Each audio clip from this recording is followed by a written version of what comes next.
Hello and welcome to my channel target with Shashi. आज मैं मध्य निषेध सिपाही भर्ती के प्लेटफॉर्म का 9वां सेट कराने जा रहा हूं। तो जो भी इस चैनल पर नए हैं चैनल को सब्सक्राइब कर ले और वीडियो को लाइक एंड शेयर करना ना भूलें। तो चलिए शुरू करते हैं। आज का हमारा पहला क्वेश्चन है, निम्नलिखित में से किसने न्यूटन से पूर्व ही बता दिया था कि सभी वस्तुएं पृथ्वी की ओर गुरुत्वाकर्षण होती है? ये हो जाएगा ब्रह्मगुप्त ने। ऊष्मा किस प्रक्रिया से सर्वाधिक तीव्र गति से स्थानांतरित होती है? तो विकिरण के द्वारा यानी रेडिएशन के द्वारा। निम्न में से कौन सा विद्युत अचुंबकीय है? तो इसका हो जाएगा आपका जस्ता। पूरे भारत में 5 सितंबर को शिक्षक दिवस किस व्यक्ति की जयंती पर मनाया जाता है? तो डॉक्टर सर्वपल्ली राधाकृष्णन। केरल की राजकीय भाषा कौन सी है? तो ये हो जाएगा आपका Malayalam. He is reading a book, change into passive voice. इसको पैसिव वॉइस में चेंज करना है तो इसका हो जाएगा a book is being readen by me, read by me. Transform the given sentence into assertive. How gorgeous is the sunset. इसका हो जाएगा the sunset is very gorgeous. Fill in the blanks with suitable adjective. This is the dash case of the two. जब दो के बीच में हम लोग compare करते हैं तो सेकंड डिग्री लगाते हैं, तो इसका आंसर हो जाएगा वर्स। अगर थर्ड होगा, दो से अधिक के बीच में करते हैं तो worse degree, superlative degree. Choose the word opposite in meaning of the given word. Dormant, dormant का अपोजिट हो जाएगा एक्टिव। एक्टिव मतलब अभी। Which of the following word form a new word by adding prefix re? तो इसका हो जाएगा recede। अगले प्रश्न पे चलते हैं। एक रेडियो सक्रिय स्रोत से उत्सर्जित अल्फा, बीटा और गामा किरणें 0.5 सेंटीमीटर मोटी एल्यूमीनियम की चादर में से भेजी जाती है। बाहर जाने वाले विकिरण में क्या होगी? तो ये हो जाएगा आपका ऑप्शन नंबर बी, केवल गामा और बीटा किरणें। अल्काइन का सामान्य सूत्र क्या है? तो ये हो जाएगा आपका ऑप्शन डी, CnH2n-2। एक रासायनिक अभिक्रिया के विषय में निम्नलिखित कथनों पर विचार कीजिए और बताइए कौन सा एक सत्य है। तो इनमें से आपका ऑप्शन सी जो है वो सत्य हो जाएगा कि कुल द्रव्यमान में परिवर्तन नहीं होता है। न्यूक्लियोटाइड निम्नलिखित का संयोग है, तो किसका है? तो शर्करा, फॉस्फेट और नाइट्रोजन क्षारक का। निम्नलिखित प्रतिक्रियाओं में कौन सी प्रतिक्रिया ऊष्मा शोषी है? तो ये हो जाएगा option C, nitrogen plus oxygen. तैरती चलती है इसलिए नाव को क्या कहते हैं? रिक्त स्थान में कौन सा शब्द आएगा? तो इसका आंसर हो जाएगा आपका तरनी कहते हैं। संज्ञा की विशेषता बताने वाले शब्द को क्या कहते हैं? तो इसको हम लोग नाम विशेषण बोलते हैं। उसने चित्र देखा, यह वाक्य किसमें है? तो यह भूतकाल में है। आसरा शब्द का तत्सम शब्द क्या होगा? तो यह हो जाएगा आश्रय। अगले प्रश्न पे चलते हैं।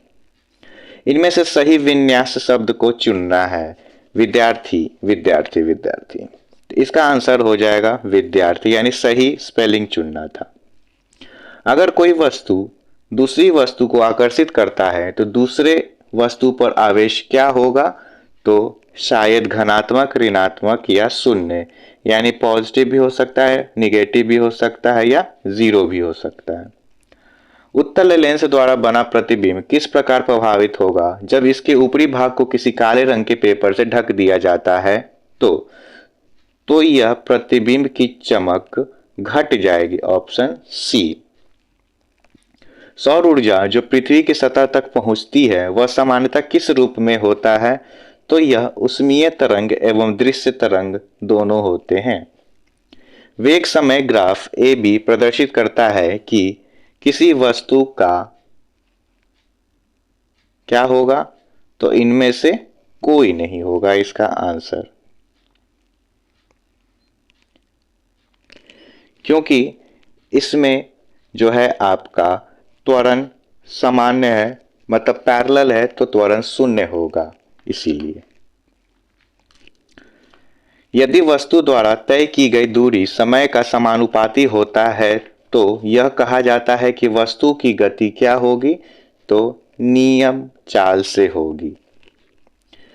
संवेग माप है, तो संवेग किसका माप है, तो गति के परिमाप का। तो संवेग बराबर हो जाता है m गुना v। ये द्रव्यमान होता है और ये वेग, और यह एक सदिश राशि है। मैट्रिक पद्धति में बल का गुरुत्वीय मात्रक निम्न में से कौन सा है, तो यह हो जाएगा आपका केजी वाट। गुरुत्व एक विशेष स्थिति है किसका, तो यह हो जाएगा गुरुत्वाकर्षण का।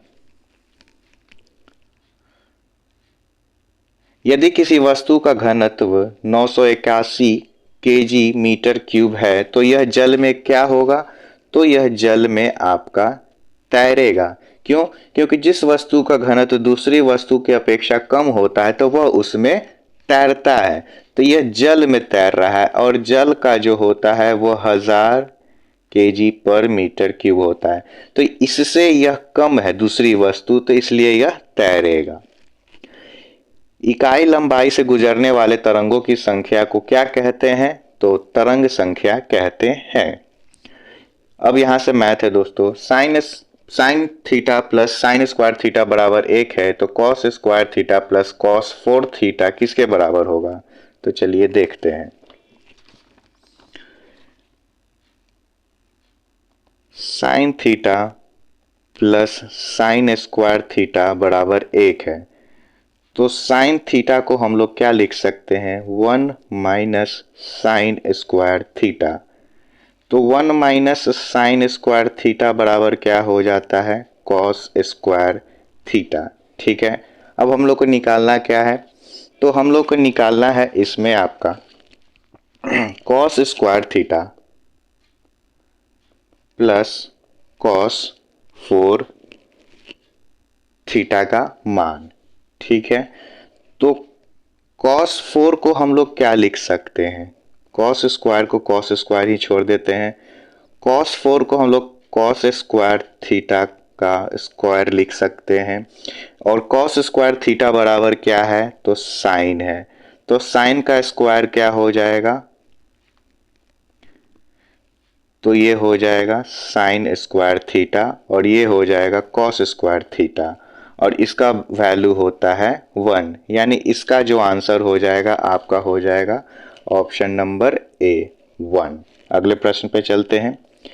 यदि सेक थीटा बराबर 5/4 है तो sine theta minus 2 cos theta divided by tan theta minus cot theta का मान कितना होगा, तो चलिए देखते हैं इसको। हम लोग एक त्रिभुज बना देंगे, उसमें लिखा था सेक थीटा 5/4, तो सेक थीटा बराबर होता है हाइपोटेनस बाई बेस। तो ये 90 डिग्री है, इसके सामने वाली भुजा हमारा हाइपोटेनस होता है, तो ये 5 ले लेंगे, और बेस हमारा ये 4 हो जाएगा। तो ये पाइथागोरस ट्रिपलेट से ये हमारा 3 हो जाएगा, या फिर हम लोग ऐसे भी देखेंगे, सॉल्व करेंगे तो ये 3 4 5 हो जाएगा। तो चलिए फिर इसमें हमको निकालना है sine theta minus 2 cos theta by tan theta minus cot theta. ठीक है, तो साइन थीटा होता है परपेंडिकुलर बाई हाइपोटेनस, तो 3/5 माइनस 2 कॉस थीटा बराबर होता है बेस बाई हाइपोटेनस यानी 4/5 डिवाइडेड बाई टैन थीटा बराबर होता है perpendicular by base, minus cot theta बराबर होता है बेस बाई परपेंडिकुलर। इसको सॉल्व करेंगे तो ये हो जाएगा आपका 3/5 माइनस 8/5 डिवाइडेड बाई, ये एलसीएम 12 हो जाएगा, ये 9 माइनस 16, तो ये -5/5 बटा माइनस का आपका 7/12, ये माइनस से माइनस पहले चला जाएगा, इसका वैल्यू हो जाएगा 1। अब ये ऊपर जाएगा तो ये 12/7 हो जाएगा आपका आंसर, जो कि है आपका ऑप्शन नंबर सी। अगले प्रश्न पे चलते हैं। दो संख्याओं का लघुत्तम समापवर्तक और महत्तम समापवर्तक क्रमशः 4284 और 34 है। यदि उनमें से एक संख्या 204 है तो दूसरी संख्या क्या होगी? तो ये बहुत सिंपल है। HCF इंटू एलसीएम बराबर होता है पहली संख्या गुना दूसरी संख्या। तो हम लोग को इसमें से दिया हुआ है एलसीएम और HCF 8284 गुना 34। एक संख्या उसमें से 204 है, दूसरी संख्या हमको निकालना है यानी x मान लेते हैं। तो x बराबर हो जाएगा 8284 गुना 34/204।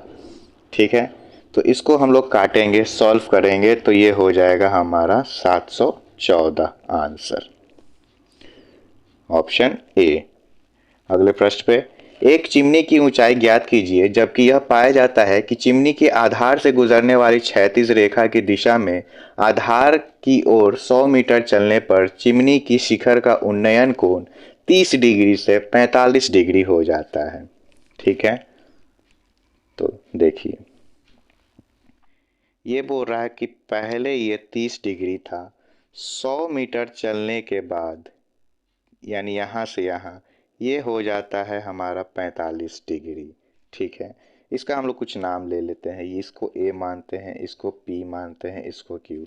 ये जो हाइट है उसको हम लोग एच मान लेंगे। ठीक है, तो पहले हम लोग tan 45 डिग्री इसको एक्स मान लेंगे। ठीक है, तो tan 45 डिग्री होता है परपेंडिकुलर बाई बेस यानी h बाई एक्स।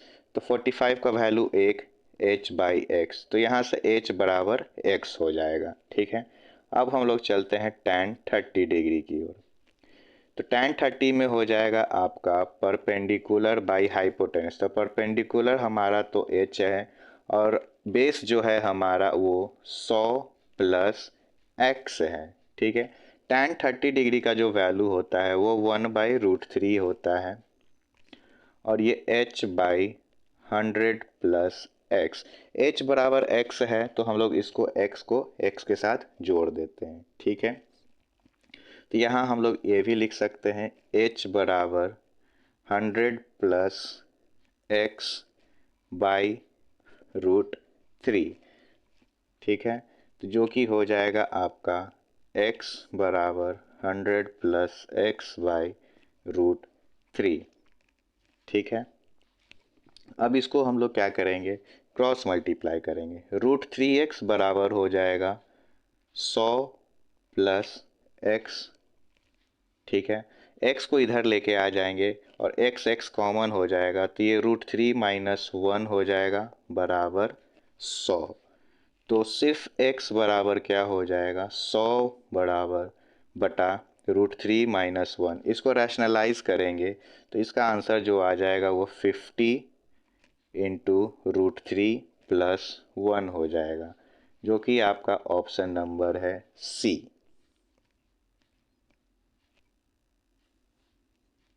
अगले प्रश्न पे चलते हैं। एक त्रिभुज के कोण 3, 4 और 5 के अनुपात में है तो उन कोणों के मान रेडियन यानी वृत्तीय माप में क्रमशः क्या होंगे? तो चलिए देखते हैं।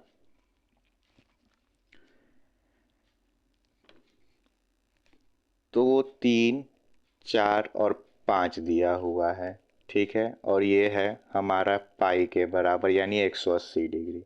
तो इसको 3 theta plus 4 theta plus 5 theta बराबर पाई मानते हैं। तो ये हो जाएगा आपका कितना, थीटा बराबर पाई बटे 12।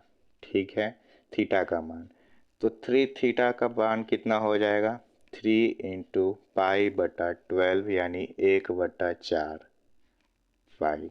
ठीक है, 4 थीटा का मान क्या हो जाएगा, 4 इंटू पाई बाई 12 यानी ये 1/3 पाई। और 5 थीटा का मान क्या हो जाएगा, 5 गुना पाई बटा 12 यानी 5 पाई बटे 12, जो कि आपका ऑप्शन नंबर है सी।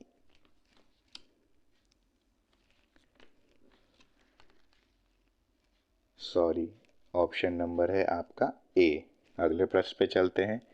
एक छात्र जो परीक्षा में कुल अंकों के 20% अंक प्राप्त करता है और आवश्यक उत्तीर्ण से 30 अंकों द्वारा अनुत्तीर्ण हो जाता है, परंतु दूसरा छात्र जो कुल अंकों के 32% अंक प्राप्त करता है, आवश्यक उत्तीर्णांक से 42 अंक अधिक प्राप्त करता है और उत्तीर्ण हो जाता है, तो आवश्यक उत्तीर्णांक का प्रतिशत क्या होगा? तो देखते हैं हम लोग। गुना 20% में हम लोग 30 जोड़ देते हैं और इसका 32% में हम लोग माइनस कर देते हैं क्या? 42। अब इन दोनों को हम लोग इक्वल कर देते हैं, ठीक है। तो 42 को हम लोग इधर लेकर आएंगे और 20 को उधर लेकर जाएंगे, तो x का 32% में x का 20% हम लोग घटाते हैं और ये 42 और ये 30 जुड़ जाएगा, तो ये x का 12% बराबर 72 हो जाएगा। तो एक ये 6 बार में कट जाएगा तो x का वैल्यू हो जाएगा 600। लेकिन आपको पूछ रहा है यहाँ पे कि वो कितने परसेंटेज में पास हो जाएगा, तो किसी भी एक में हम लोग वैल्यू पुट करके देख लेते हैं। तो ये हो जाएगा 600 का 20% में 30 जोड़ देंगे तो 0 से 0 कट जाएगा, ये हो जाएगा 120 प्लस 30 150। तो ये 600 का कितना परसेंट है? तो ये 600 का 25% है। 15 चौको 60, 25% का वैल्यू 1/4 होता है। इसका आंसर हो जाएगा आपका 25%। अगले प्रश्न पे चलते हैं।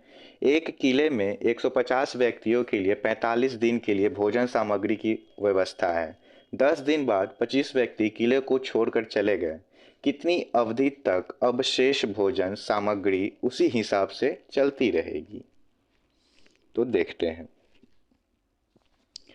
इसका एक फॉर्मूला है, नंबर इनटू डे बराबर N2 D2 plus N3 D3। शुरू में हमारा ये 150 आदमियों का 45 दिन के लिए था, तो 150 आदमी ने 10 दिन तक तो खाना खाया, फिर उसमें से 25 चले गए तो बचेगा 125। तो ये अब कितना दिन चलेगा यही हमें निकालना था, ठीक है। तो ये हो जाएगा 6750 बराबर 1500 प्लस 125x। इसको इधर लेकर आ जाएंगे। 125x बराबर 6750 माइनस 1500, तो ये हो जाएगा 5250 125x। x का वैल्यू 5250 बाई 125 जब करेंगे तो यह 42 बार में कट जाएगा, यानी 42 दिन तक अब खाना चलेगा। Option number B. अगले प्रश्न पे चलते हैं। यदि 8 पुरुष अथवा 16 महिलाएं एक काम को 5 दिन में पूरा कर सकते हैं, तो कितने दिनों में उसी काम को 2 पुरुष और 6 महिलाएं पूरा करेंगे? तो देखते हैं। 8 पुरुष यानी मेल जो है वो 16 औरत यानी वुमेन के बराबर है, तो यहाँ हम लोग मेन और वुमेन का रेशियो निकाल लेंगे 16/8 यानी 2/1, ठीक है। तो इसमें हमें क्या बोला गया है, अब हम लोग यहाँ से टोटल वर्क निकालेंगे। तो देखिए मेन का 2 है तो 8 दूनी 16 और वुमेन का 1 है तो 16 गुने 1, और ये मिलकर कितने दिन में काम करते हैं? तो 5 दिन में। तो टोटल वर्क जो हो जाएगा वो हो जाएगा 16 गुना 5। अब आपसे इसमें क्वेश्चन में पूछ रहा है कि 2 पुरुष और 6 महिलाएं, तो 2 पुरुष और 1 पुरुष का इफिशियंसी है 2 और 6 महिलाएं 6 और इसका इफिशियंसी है 1, कितने दिन में करेंगे? तो ये 4 + 6 यानी 10 का वैल्यू निकालना है। तो 16 गुने 5/10, ये 5 से 2 बार में कटेगा, ये 2 से 8 बार में कटेगा और 8 आपका आंसर हो जाएगा, जो कि ऑप्शन नंबर है सी। अगले प्रश्न पे चलते हैं। साधारण ब्याज पर दी गई कोई धनराशि 2 वर्षों में दोगुनी हो गई, उसके 4 गुना होने की समयावधि क्या होगा? तो देखते हैं। प्रश्न में दिया गया है कि दोगुनी हो गई है, तो दोगुनी हो गई है यानी 100% प्लस 100%, जिसमें से यह 100% प्रिंसिपल होता है और ये आपका इंटरेस्ट होता है। तो ये कितने वर्षों में हो गई है, तो ये 20। तो यहाँ से हम लोग परसेंटेज निकाल लेंगे, तो 100/20 यानी 5% इसका हो जाएगा आपका रेट। फिर प्रश्न में पूछता है कि ये 4 गुनी, तो 4 गुनी में 100% आपका हमेशा प्रिंसिपल होता है और जो बचा हुआ रहता है वो आपका इंटरेस्ट होता है, यानी 300। तो इसी अब 300 को 5 से भागा देंगे तो ये 60 साल आंसर हो जाएगा आपका, ऑप्शन नंबर सी। अगले प्रश्न पे चलते हैं। 793 रुपये को 3 भागों में इस प्रकार विभाजित किया जाता है कि उन विभाजित राशियों के क्रमशः 2, 3 और 4 वर्ष पश्चात 5% सालाना साधारण ब्याज के मिश्र धन बराबर हो जाते हैं। उन विभाजित राशियों के मध्य अनुपात क्या होगा, तो देखते हैं।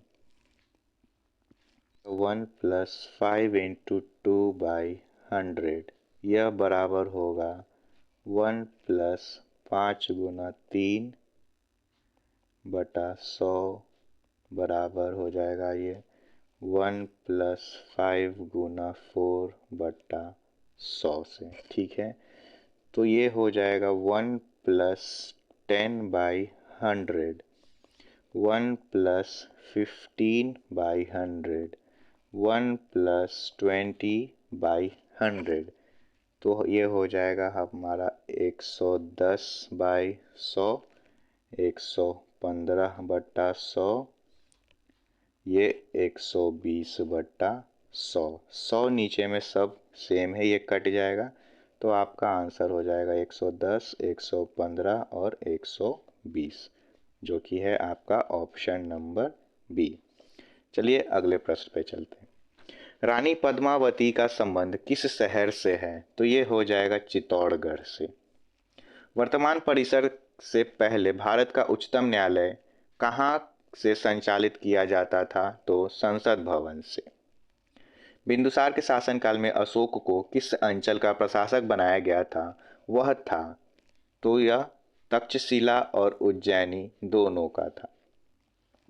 उत्तर भारत में गणतंत्र एवं राजतंत्र समूहों की स्थापना कब हुई, तो यह 6ठी शताब्दी ईसा पूर्व में हुई। किस शासक ने अपने को देवताओं का प्रिय कहलवाया, तो ये हो जाएगा सम्राट अशोक। पानीपत के प्रथम युद्ध में लोधी वंश का पतन हो गया तथा इसके परिणाम स्वरूप बाबर के नियंत्रण में एक बहुत बड़ा भूभाग आ गया। वह भूभाग फैला हुआ था कहाँ से कहाँ तक, तो दिल्ली से आगरा तक। दीफू दर्रा कहाँ स्थित है, तो ये होगा आपका अरुणाचल प्रदेश। अगले प्रश्न पे चलते हैं। इफेड्रा पौधे को किसके अंतर्गत वर्गीकृत किया गया है, तो यह है अनावृत बीजी। All India trade union congress के बंबई अधिवेशन की अध्यक्षता किसने की थी, तो लाला लाजपत राय ने। चट्टानें कितने प्रकार की होती हैं, तो यह 3 प्रकार की होती हैं। भारत का सबसे पहला जल विद्युत कारखाना कहाँ स्थापित किया गया था और कब, तो यह शिव समुद्रम में किया गया था 1902 ईस्वी में। भारत में सीमेंट का उत्पादन सर्वप्रथम कहाँ प्रारंभ हुआ था, तो यह मद्रास में हुआ था। सूर्य के सबसे पास कौन सा ग्रह है, तो यह बुध ग्रह होगा। पृथ्वी की भूपर्पटी के पदार्थों या सतह के कठोर भाग को क्या कहते हैं, तो चट्टानें या सील कहते हैं।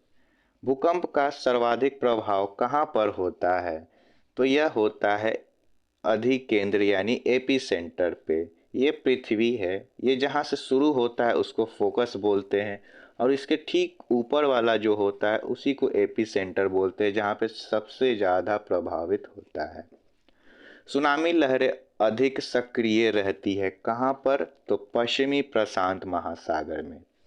भंजन की प्रक्रिया में चट्टानों का विघटन होने लगता है तथा चट्टानें टूटकर बिखरने लगती है छोटे छोटे टुकड़ों में।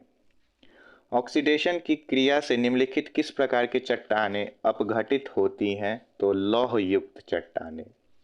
विश्व की सबसे लंबी रिफ्ट घाटी कहाँ पर है, तो यह हो जाएगा जॉर्डन नदी की घाटी। प्रधानमंत्री की नियुक्ति कौन करता है, तो राष्ट्रपति करता है। निम्नलिखित कथनों में से कौन से कथन सत्य हैं? तो राज्यपाल विधानसभा को भंग नहीं कर सकता है, यह सही है। इसमें बोल रहा है कौन सत्य है, तो सत्य आपका हो जाएगा सिर्फ 2 और 4, यानी राष्ट्रपति अपने कार्यों के किसी न्यायालय के प्रति उत्तरदायी नहीं होता है और केवल संसद ही उच्च न्यायालय के न्यायाधीशों को हटा सकती है। केंद्रीय मंत्रिपरिषद की बैठकों की अध्यक्षता कौन करता है? तो प्रधानमंत्री करता है। संयुक्त राष्ट्र संघ का प्रधान कार्यालय कहाँ पर स्थित है? तो यह न्यूयॉर्क में स्थित है। भारत का संविधान कब लागू हुआ था? तो यह 26 जनवरी 1950 को लागू हुआ था और यह 26 नवंबर 1949 को बनकर तैयार हो गया था। भारत के उच्चतम न्यायालय में न्यायाधीशों की संख्या बढ़ाने का अधिकार किसके पास है? तो भारत की संसद के पास है। संविधान सभा के लिए चुनाव कब निश्चित हुआ था? तो यह जुलाई 1946 में निश्चित हुआ था। किसी तार में धारा प्रभावित करने से उसमें चुंबकीय गुण आ जाने के लिए आवश्यक है कि तार का पदार्थ होना चाहिए किस तरह का? तो कोई भी विद्युत सुचालक पदार्थ। सूर्य की सतह का तापमान कितना होता है? तो 6000 डिग्री सेल्सियस। R1 तथा R2 प्रतिरोध के तार श्रेणी क्रम में जोड़े गए हैं, तो उनका परिणामी प्रतिरोध क्या होगा? तो यह R1 प्लस R2 हो जाएगा। ये और ये R1 और ये R2 और ये श्रेणी सीरीज ऐसे होते हैं, इसमें दोनों जुड़ जाते हैं। किसी तार की लंबाई L, त्रिज्या R और विशिष्ट प्रतिरोध K हो तो उसका प्रतिरोध क्या होगा? तो KL by pi R square. पहली बार देश में ही बनाए गए भारतीय सुपर कंप्यूटर का इनमें से कौन सा नाम है? तो ये हो जाएगा परम। प्रदूषित हवा में निम्नलिखित में से किसकी उपस्थिति के कारण हे बुखार होता है? तो ये हो जाएगा आपका परागकण। एक तत्व M का परमाणु क्रमांक 30 है तथा दूसरे तत्व N का परमाणु क्रमांक 15 है, तो M तथा N के संयोग से बने यौगिक का संभावित अणुसूत्र क्या होगा? तो ये हो जाएगा आपका M3 और N2। ठीक है। यदि कॉर्क और पत्थर के टुकड़े को एक साथ बांधकर जल में तोला जाए तो दोनों ही सम्मिलित तौल पत्थर के टुकड़े की जल में तोल से क्या होंगे? तो यह कम होगी उससे। जल एवं अघुलनशील पदार्थों के मिश्रण से भारी अघुलनशील घटकों का नीचे बैठ जाना क्या कहलाता है? तो यह अवसादन कहलाता है, यानी सेडिमेंटेशन। बैठक शब्द में कौन सा प्रत्यय लगा है? तो यह अक है। ऋषि की गाय बहुत दूध देती है, वाक्य में रेखांकित शब्द किस विशेषण का उदाहरण है? तो यह हो जाएगा परिमाण बोधक।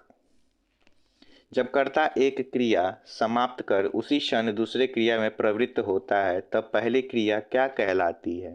तो पूर्वकालिक क्रिया।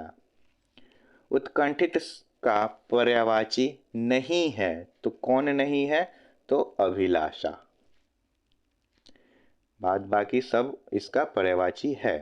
निम्नलिखित में से कौन सा विलोम युग्म नहीं है? तो इसमें से आपका हो जाएगा सदाचार का दुराचारी, ये नहीं है। N/1000 NaOH विलयन का pH मान क्या होगा? तो ये हो जाएगा 11।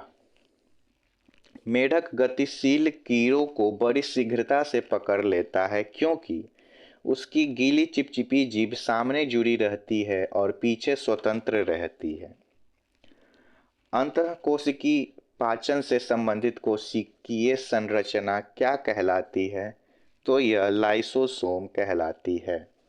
केंचुआ और बिच्छू में समान रूप में विद्यमान है क्या? तो यह सखंड शरीर। पुष्प क्रम जो पूर्ण रूपेण एक संयुक्त फल के रूप में विकसित होता है वह है आपका हाइपेंथोडियम। डीएनए में क्या पाई जाती है? तो पेंटोज शर्करा। वातावरण के संदर्भ में जीवों का अध्ययन करने वाली विज्ञान की शाखा को क्या कहते हैं? तो पारिस्थितिकी विज्ञान कहते हैं। जो हार्मोन ऋतु के अनुसार प्रजनन करने वाले प्राणियों के नरों में गौण लैंगिक लक्षण उत्पन्न करता है वह होता है टेस्टोस्टेरोन। प्रकाश संश्लेषण में ऑक्सीजन क्या करती है? तो यह पानी से उत्पन्न होती है। इंसुलिन क्या है? तो यह एक हार्मोन है जो शर्करा के उपापचय में सहायता करता है। लाइकेन सहजीवी है जिनमें होते हैं, क्या होते हैं? तो शैवाल और कवक होते हैं। विश्व प्रसिद्ध उलांग किस्म की चाय का उत्पादन कहाँ किया जाता है? तो यह ताइवान में किया जाता है। गांधीवादी अर्थव्यवस्था किस सिद्धांत पर आधारित थी? तो यह न्यासधारिता पर आधारित थी। रुपए के अवमूल्यन का संकल्पित लक्ष्य क्या है? तो उपयुक्त सभी यानी निर्यात को बढ़ावा देना और विदेशी विनिमय की प्राप्ति और बढ़ते आयात को रोकना, ये सभी। संघ द्वारा वसूल किए गए निम्नलिखित करों में से वह कर कौन सा है जिसे राज्यों को नहीं सौंपा जा सकता है? तो सेवा कर। Fill in the blanks with appropriate article. Vishnu is dash open minded man. तो इसका हो जाएगा an open minded man. Fill in the blanks with suitable conjunction.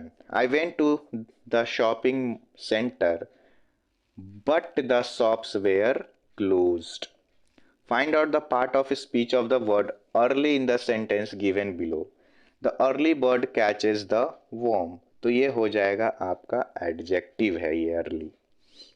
Which of the following word form a new word by adding suffix ans? Suffix यानी तो इसका answer हो जाएगा acceptance. Translate the following sentence into Hindi. We should get up early in the morning. तो इसका हो जाएगा हम लोगों को सुबह में जल्दी उठना चाहिए। तो मिलते हैं हम लोग अगले वीडियो में।